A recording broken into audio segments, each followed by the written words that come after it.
अब सवाल उठता है क्या है next, what is the next process.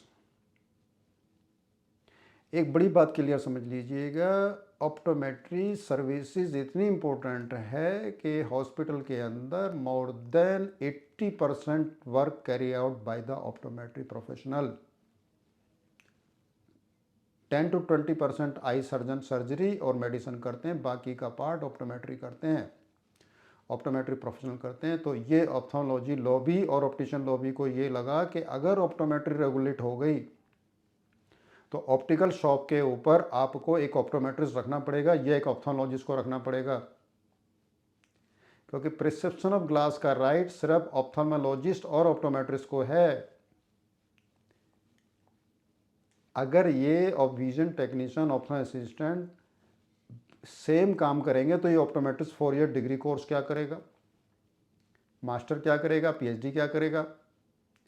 अगर यह कोर्स ऑप्थो असिस्टेंट विजन टेक्नीशियन ही सेम करेंगे ऑप्थो साइंस में, तो ये सारे यूनिवर्सिटी के कोर्सेज बंद कर देंगे। अभी तो हैदराबाद यूनिवर्सिटी तो 5 ईयर्स का डिग्री कोर्स देती है, उस बच्चे का क्या होगा। हैदराबाद इंटीग्रेटेड कोर्स है 5 ईयर्स, क्या वो भी इसी में आएगा, क्योंकि ऑप्टोमेट्रिस्ट तो है ही नहीं, ऑप्टोमेट्रिक डिसिप्लिन है नहीं, विजन टेक्निक ऑप्थोमिक साइंस है। तो यानी कि आने वाले समय में यूजीसी आपके नोमेनक्लेचर को ऑप्थोमिक साइंस कन्वर्ट कर देगी, और ऑप्थोमिक साइंस वर्ल्ड वाइड कहीं पर भी नहीं एग्जिस्ट करती। वर्ल्ड काउंसिल ऑफ ऑप्टोमेट्री है वो, ना कि वर्ल्ड काउंसिल ऑप्थोमिक साइंस है। इंडियन ऑप्टोमेट्रिक कन्फेडरेशन है, जिसका नाम चेंज कर दिया, पहले इंडियन ऑप्टोमेट्रिक फेडरेशन था, इंडियन ऑप्टोमेट्रिक काउंसिल था,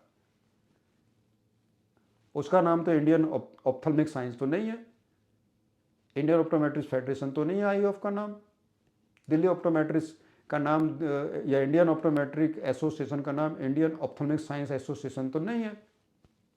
तो जब ऑप्थल्मिक साइंस एग्जिस्ट नहीं करती, ऑप्थल्मिक साइंस जब हमारा एग्जिस्ट नहीं करता, तो ये क्यों दिया गया, this is the main point.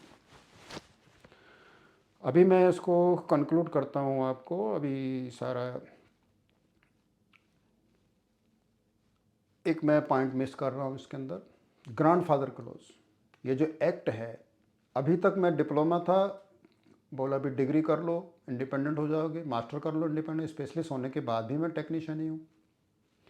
तो जो डिप्लोमा इन फार्मेसी है उसको फार्मेसिस्ट बोलते हैं, और बैचलर फार्मासिस्ट है, उस फार्मेसी है उसको भी फार्मेसिस्ट बोलते हैं। डिप्लोमा इन नर्सिंग है उसको भी नर्स बोलते हैं, बीएससी नर्सिंग है उसे भी नर्स बोलते हैं। डिप्लोमा इन फिजियोथेरेपी है और बैचलर फिजियोथेरेपी, दोनों को फिजियोथेरेपिस्ट बोलते हैं। डिप्लोमा इन ऑप्टोमेट्री है और बैचलर ऑप्टोमेट्री है, तो हम दोनों को अलग क्यों बोल रहे हैं। हम बैचलर ऑफ ऑप्टोमेट्रिस्ट को ही ऑप्टोमेट्रिस्ट बोल रहे हैं, डिप्लोमा इन ऑप्टोमेट्री क्यों नहीं बोल, क्योंकि डिप्लोमा ऑप्टोमेट्री 1958 में आ गया। 67 ईयर्स के बाद भी जहाँ पर वो खड़ा हुआ था, इंडिपेंडेंसी की डिमांड कर रहा था, उस डिप्लोमा होल्डर ने ही तो डिमांड किया कि भाई मेरे को डिग्री करो, उस डिप्लोमा होल्डर ने तो कहा कि भाई मेरी रेगुलेशन करो। आज कहा जा रहा है कि भाई ये तो अलाइड है, तो टेक्नीशियन है, चलिए वो भी छोड़ दीजिए। अभी हमारे पास जो आरटीआई है उसमें तो कह रहा है कि optometrist are not qualified to practice independent as per the act 2021। तो फिर एक्ट को क्यों नहीं बनाया, एक्ट को फ़ायदा क्या हुआ हमारे लिए। हमारी सर्विसेज रेगुलेट होनी चाहिए थी, लेकिन हुआ क्या, जो ऑप्टिशियन है वो फ्री है, ऑप्टिशियन हमारा काम कर रहा है। आई सर्जन जो है सर्जरी ना करके ऑप्टोमेट्री का ही काम कर रहा है। ये क्रूशल पॉइंट है ऑप्टोमेट्री का इंडिया के अंदर।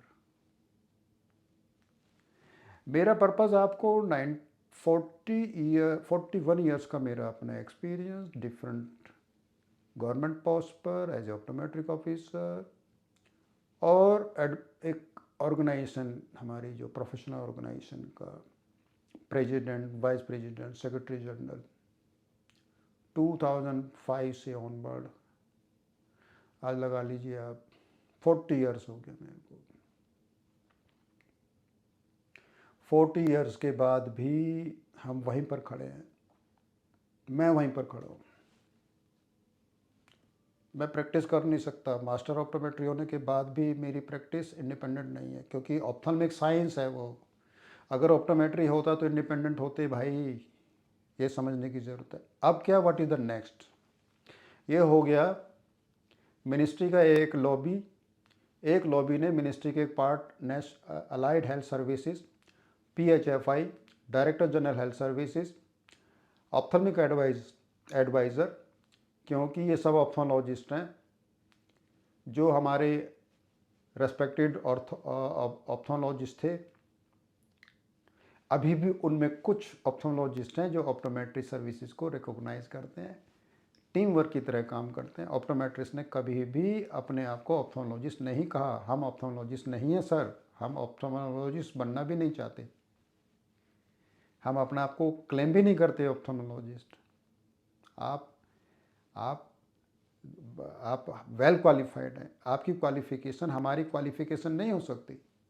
हम कभी भी एक्सपीरियंस के बेसिस पर ऑप्थोलॉजिस्ट नहीं बन सकते। जब हम नहीं बन सकते ऑप्थोलॉजिस्ट, तो सर ये ऑप्थोलॉजिस्ट विजन टेक्नीशियन एक्सपीरियंस के बेसिस पर कैसे ऑप्टोमेट्रिस्ट बन सकते हैं, जब तक इनके पास कोई डिसिप्लिन क्वालिफ़िकेशन नहीं होगी। ये हमें सबको आपको समझने की ज़रूरत है। अभी आपको लगता है कि भाई क्या हो गया, ऑप्टोमेट्री साइंस हो गया, ऑप्टोमेट्री नहीं हुआ तो क्या फ़र्क पड़ेगा रजिस्ट्रेशन। अब बड़े ध्यान से सुनिए, अभी आप प्रिस्क्रिप्शन ऑफ ग्लास दे देते हैं ना, कॉन्टैक्ट लेंस दे देते हैं, अकाउंटेबल नहीं है। जिस दिन आपका रजिस्ट्रेशन होगा, आपको प्रैक्टिस करने का राइट नहीं होगा प्रिस्क्रिप्शन ऑफ ग्लास करने के लिए, कॉन्टैक्ट लेंस विजुअल एड देने के लिए, डायग्नोस्टिक करने के लिए, डायग्नोसिस करने के लिए, डायलेट करने के लिए आपको आई सर्जन के सिग्नेचर चाहिए। ये समझने की आपको ज़रूरत है। जो अभी हम कुंभकर्ण की नींद लेके सोए पड़े हैं, और जो हमारी नेशनल ऑर्गेनाइजेशन है IOA, OCI, ESCO, मेरी उनसे हम्बल रिक्वेस्ट है, आपने अपने लेवल पर जो भी डेवलपमेंट किया अच्छा किया। सभी का एक ही मोटिव था कि ऑप्टोमेट्री रेगुलेट हो, चाहे वो फ्लैग मेरे हाथ में हो चाहे आपके हाथ में हो, मुझे इससे कोई वो नहीं है। आप करिए, आगे बढ़िए, ऑप्टोमेट्री को आगे लाइए, ऑप्टोमेट्रिस्ट कराइए, इसको ऑप्टोमेट्री कराइए। ऑप्टोमेट्रिक साइंस किसी भी कीमत पे एक्सेप्ट मत करिए। अब आता है कि नेक्स्ट क्या है। नेक्स्ट के अंदर क्या है कि हमने अपने सुप्रीम कोर्ट के लॉयर से दो बातें बोली कि ये एक्ट ऑप्टोमेट्री एग्जिस्टेंस ख़त्म कर दी, ऑप्टोमेट्रिक साइंस ले आया जो हाइपोथेटिकली है, वर्ल्ड वाइड एग्जिस्ट नहीं करता, ILO गाइडलाइन को वायलेट करता है, WHO की गाइडलाइन को वायलेट करता है, WHO की गाइडलाइन को वायलेट कर रहा है, वायलेशन ऑफ दिस। थर्ड उसके अंदर क्या आता है कि ये ऑप्टिशियन है जो ब्लाइंडनेस फैला रहा है, उसको इसको एक्सक्लूड कर दिया, इसको क्लब नहीं किया, उसको भी इसके अंदर आना चाहिए। ब्लाइंडनेस फैला रहा है, उसकी रेस्पॉन्सिबिलिटी अकाउंटेबिलिटी होनी चाहिए। एक तो ये है। थर्ड क्या है इसके अंदर कि ऑप्थेल्मोलॉजी प्रोफेशनल और ऑप्टोमेट्री प्रोफेशनल और ऑप्टिशनरी प्रोफेशनल ये इंडिपेंडेंट प्रोफेशनल है, एक दूसरे के टीम वर्क की तरह, जिससे हम अच्छी तरीके से पेशेंट की ब्लाइंडनेस केयर कर सकते हैं, इसको विज़न की केयर कर सकते हैं। Vision technician, optional assistant, technologist, ये ऑप्थेल्मोलॉजी क्लिनिक में काम करते हैं, उनकी सपोर्टिव है, उनके ऐसा समझिए optometrist, ophthalmologist, prescriber, vision technicians, ophthalmo assistant, they are supporters in the clinic on ophthalmology. तो वो ऑप्थेल्मोलॉजी ने जानबूझकर आपके डिसिप्लिन को, मिनिस्ट्री को इन्फ्लुएंस करके कर दिया। तो सुप्रीम कोर्ट के लॉयर ने हमको बोला कि आप रिप्रेजेंटेशन करें, क्योंकि सेंट्रल एक्ट हो चुका, सेंट्रल एक्ट के अंदर ministry of health proposal they, amendment करे इसके अंदर कि इसको ऑप्थेल्मिक साइंस का नाम चेंज करके ये किया जाए, विजन टेक्नीशियन को एक्सक्लूड कर दिया जाए, क्योंकि विजन टेक्नीशियन ना ILO में है ना WHO में है, कोई कोडिंग नहीं है, इसको हाइपोथेटिकल कोडिंग दिया है। ऑप्थेल्मिक असिस्टेंट जो है वो मेडिकल असिस्टेंट है, जिसको कोडिंग वाले ILO ने दिया, उनको उसके साथ क्लब कर दिया जाए, और ऑप्थेल्मिक साइंस को एबोलिश कर दिया जाए, और उसका नोमेनक्लेचर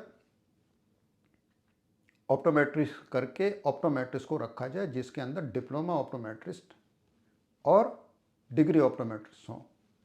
तो ऑप्टोमेट्री काउंसिल डिग्री और डिप्लोमा के nature the basis of the qualification decide करेगा।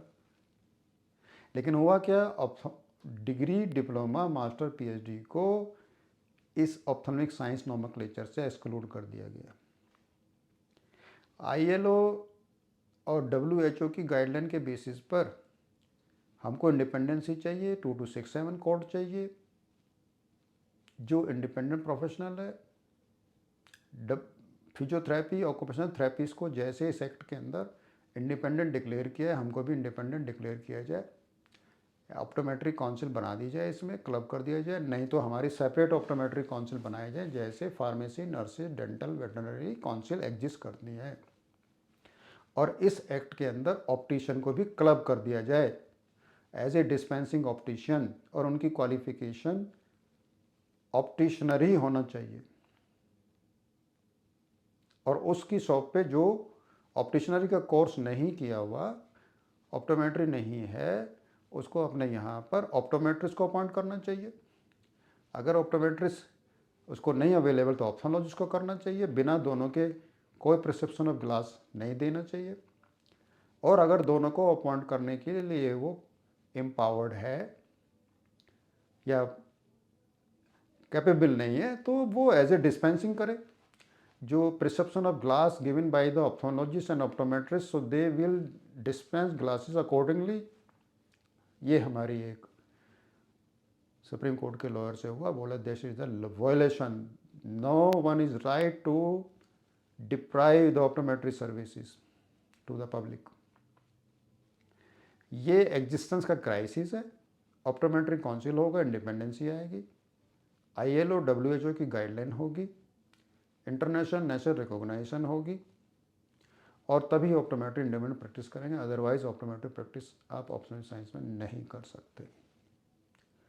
अब आता है इसमें लास्ट कंक्लूजन कि भाई रेमेडी क्या है जो हो गया। इसका रेमेडी क्या है कि आपको सुप्रीम कोर्ट के लॉयर को हमने 320 पेजेस का ड्राफ्ट दिया है, जो वेटिंग हो चुका। मैं क्योंकि अभी इस समय पर फैमिली टूर पर हूँ, इंडिया से बाहर हूँ, फिज़िकली कुछ डॉक्यूमेंटेशन हमको साइन करके कोर्ट में या लॉयर के थ्रू प्रोसेसिंग में लाना है, मिनिस्ट्री को जाना है। उससे पहले नवंबर तक हम कुछ डॉक्यूमेंट्स प्राइम मिनिस्टर ऑफिस और प्रेसिडेंट ऑफिस को सबमिट कर चुके हैं। 35 से ज़्यादा हम आरटीआई डाल चुके हैं।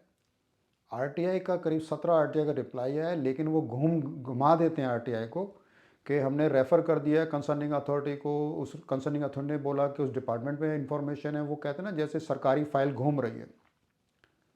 और कुछ इन्फॉर्मेशन प्रेसिडेंट हाउस को भी भेजे तो उन्होंने कहा कि आपका रिप्रेजेंटेशन हमने सेक्रेटरी हेल्थ को भेज दिया है। ऐसे पीएमओ ऑफिस का, प्राइम मिनिस्टर ऑफिस का भी लेटर आ चुका है, प्रेसिडेंट ऑफ इंडिया का भी लेटर आ चुका है।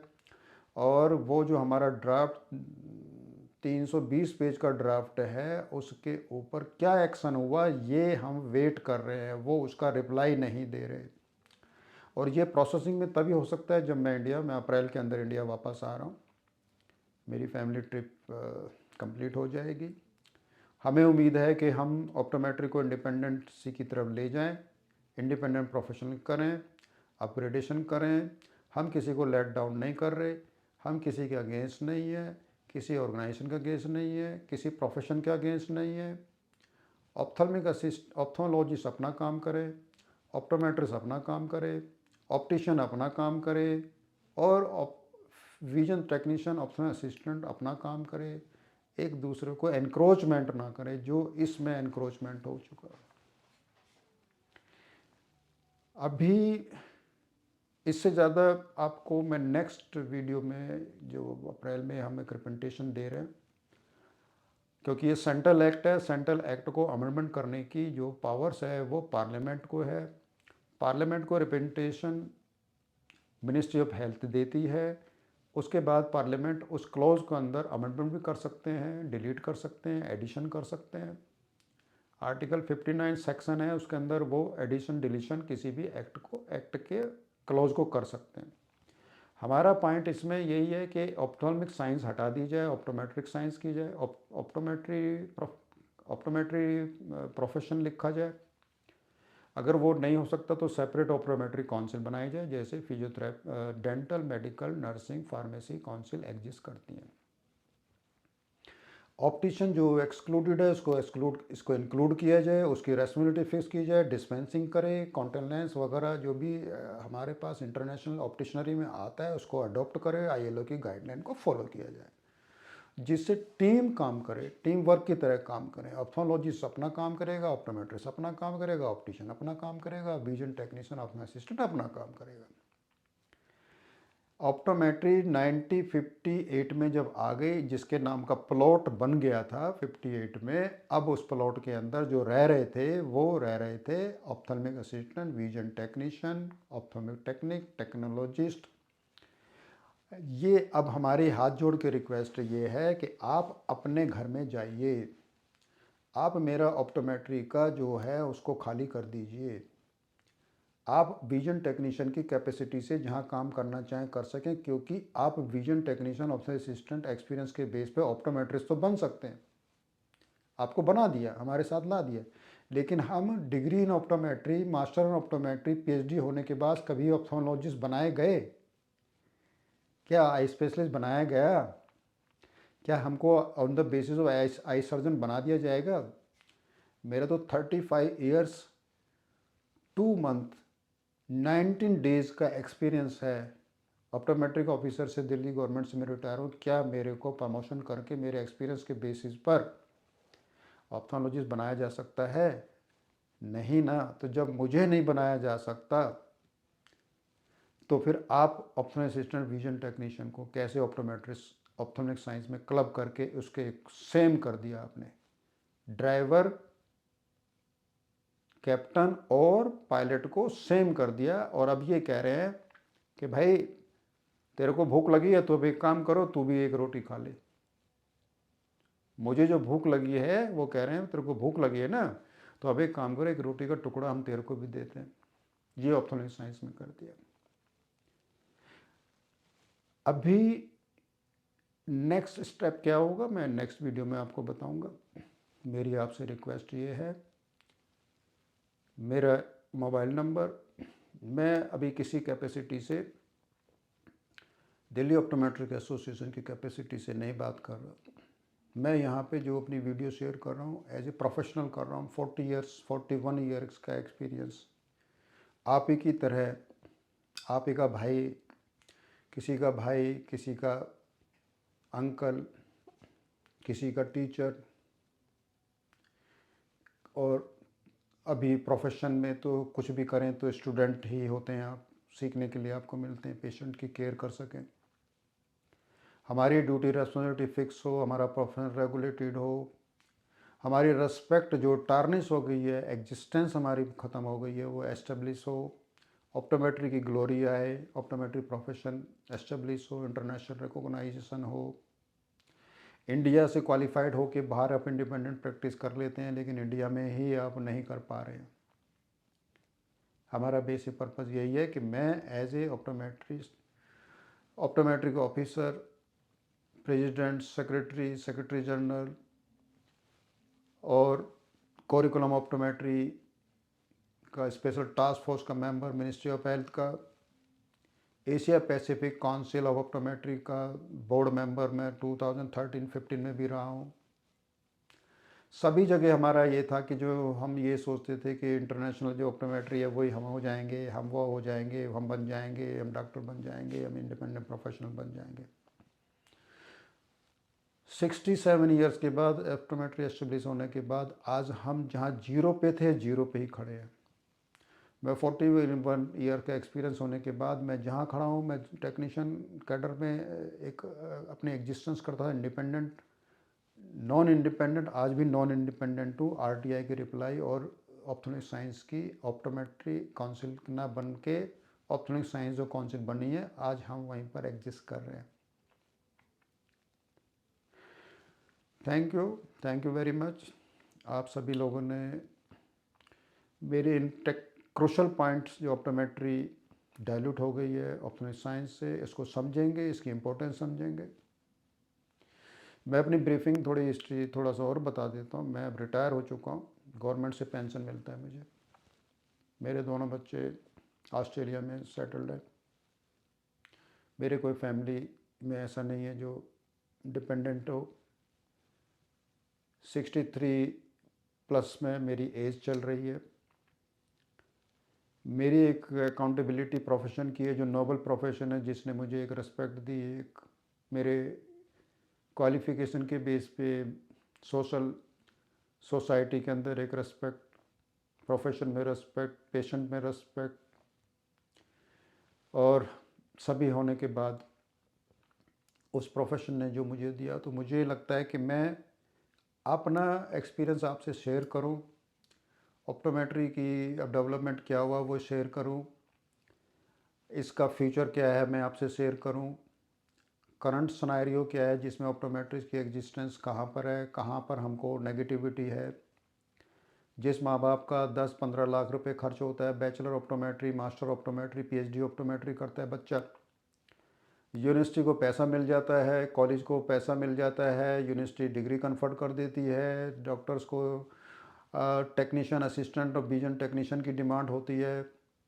आप इंडिपेंडेंट प्रैक्टिस कर नहीं सकते, आपकी जगह ऑप्टिशियन ले रहा है, आपके साथ ड्राइवर की तरह एक ट्रीट किया जा रहा है कि option assistant, vision technician are same.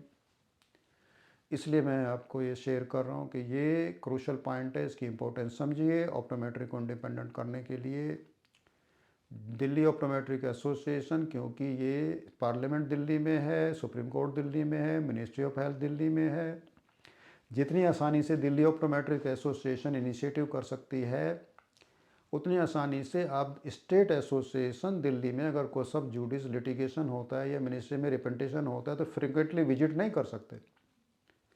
तो इसलिए हमने एक जॉइंट एक्शन कमेटी भी दिल्ली ने प्रपोजल दिया था कि जितने भी एसोसिएशंस हैं वो कमेटी में आ जाएं, एक जॉइंट प्रपोजल दें। और भी कुछ नहीं है तो हमारे पास इंडियन ऑप्टोमेट्रिक फेडरेशन है, ऑलरेडी एग्जिस्ट करती है, दिल्ली में इसका ऑफिस रजिस्टर्ड है। इसी अभी मेरी जो लास्ट इन्फॉर्मेशन है उसमें डॉक्टर संजय मिश्रा उसके प्रेसिडेंट हैं। अगर वो इनिशिएटिव करते हैं, सभी एसोसिएशंस को इनिशिएटिव करते हैं, सभी नेशनल एसोसिएशन को इनिशिएटिव करते हैं कि ऑप्थेल्मिक साइंस ना हो के ऑप्टोमेट्रिक काउंसिल बने, चाहे वो पार्लियामेंट से हो, चाहे वो सुप्रीम कोर्ट से हो। कोई रिप्रेजेंटेशन देने की ज़रूरत है, प्रेजेंटेशन की ज़रूरत है, तो दिल्ली ऑप्टोमेट्रिक्स एसोसिएशन उनका वेलकम करती है। हम जो भी हमसे सपोर्ट चाहिए, जो भी आपसे हेल्प चाहिए ऑप्टोमेट्रिक प्रोफेशन के लिए, चाहे वो फ्लैग आप ले लीजिए, आप फ्लैग का झंडा ले लीजिए ऑप्टोमेट्री का, किसी के भी हाथ में हो, मुझे किसी भी तरीके का एतराज़ नहीं है। लेकिन मैं नहीं चाहता कि ऑप्टोमेट्री लेट डाउन हो, क्योंकि मुझे अपनी लाइफ में अगर मैं नॉलेज होने के बाद, इंफॉर्मेशन होने के बाद, इतने साल की एक्सरसाइज करने के बाद भी ऑप्टोमेट्री को इंडिपेंडेंट नहीं करा पाऊँगा, नहीं करा सकता, तो मुझे गिल्टी कॉन्शियस होगा। इसी वजह से मैं ये ऑप्टोमेट्री के लिए कर रहा हूँ, अदरवाइज़ मेरा नहीं, मेरा कोई भी इसके अलावा कोई हिडन एजेंडा नहीं है। Thank you very much.